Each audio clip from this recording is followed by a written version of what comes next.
Imagine that this moment isn't happening right now. By the time you notice anything, it's already over. We think of ourselves as living in the present. We see a bird fly past the window. We hear a car horn in the distance. We feel the warmth of a coffee mug in our hands. Each of these sensations feels immediate, a direct connection to the world as it happens. But what if that's just a story our brain tells us? What if our entire experience of reality is a carefully constructed illusion, a movie that's already been filmed, edited, and presented to us a fraction of a second after the fact? Think about how you perceive the world. Light hits your retina. Sound waves vibrate your eardrum. Pressure sensors in your skin are activated. Each of these signals travels at a different speed. The signal from a touch on your toe has a longer journey to your brain than a sound entering your ear. If your brain presented these signals as they arrived, your reality would be a jumbled, chaotic mess. A dropped glass would shatter on the floor before you saw it hit. You'd hear the sound of a clap before you saw hands connect. It would be impossible to make sense of anything. So, what does your brain do? It performs a masterful act of temporal engineering. It waits. It collects all the sensory data related to a single event, holds onto it for a brief moment, about 80 milliseconds, according to some studies, and then synchronizes it. It stitches everything together into a coherent, unified whole. This finished product, this seamless audiovisual experience, is what you perceive as now. But by the time you experience it, the real event has already passed. You are, in a very real sense, living in the past. This isn't just a philosophical thought experiment. It's a neurological reality. Scientists call it the binding problem. The mystery of how our brain combines different sensory inputs into a single, cohesive experience. The leading theory suggests that our consciousness is like a post-production studio. Your brain doesn't just show you reality.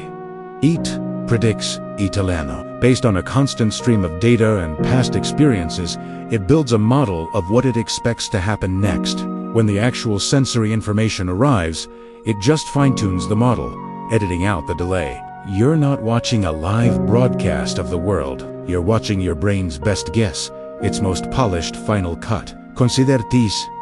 You're watching a person's lips move across a room. The light from their face reaches you almost instantly, but the sound of their voice takes longer to travel. Your brain knows this. It automatically delays the visual information just enough to sync it up with the audio, so their words and lip movements match perfectly. You don't notice the delay.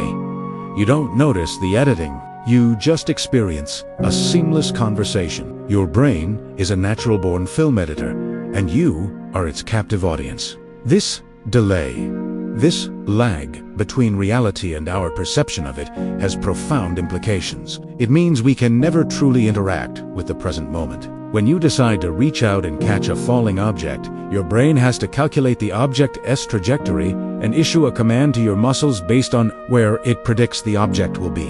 By the time your hand moves, the present you were aiming for is already gone. You're always reacting to a ghost. Let's go deeper. This phenomenon isn't just about synchronizing sights and sounds.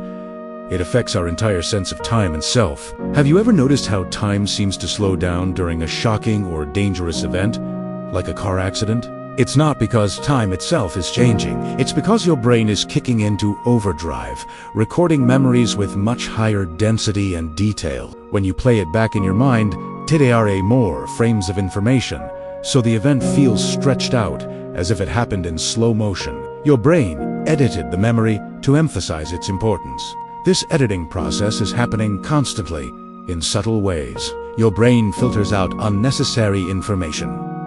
The gentle hum of a refrigerator, the feeling of your clothes against your skins. You can focus on what it deems important. It fills in the gaps. Your eyes have a blind spot where the optic nerve connects to the retina, but you don't see a black hole in your vision. Your brain smoothly paints over it using information from the surrounding area. It creates a complete picture from incomplete data.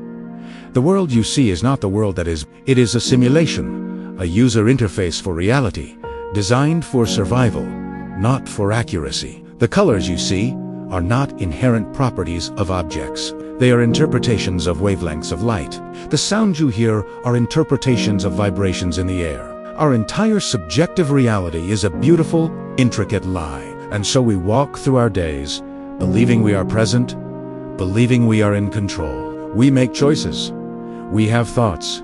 We feel emotions. But all of this is happening on a slight delay. A perception built from the echoes of events that are already history. We are perpetually chasing a moment that, by its very nature, can never be caught. The now is the most elusive thing in the universe. A destination we can never reach because we only realize we're there after we've already left. Maybe the present moment isn't something you live in. Maybe it's something you miss before you scroll away. Imagine that one click could unlock stories you've never heard before. If this made you think, like, subscribe, and tell us in the comments, would you want to see more? Stay curious, stay inspired, and I look forward to seeing you in the next one.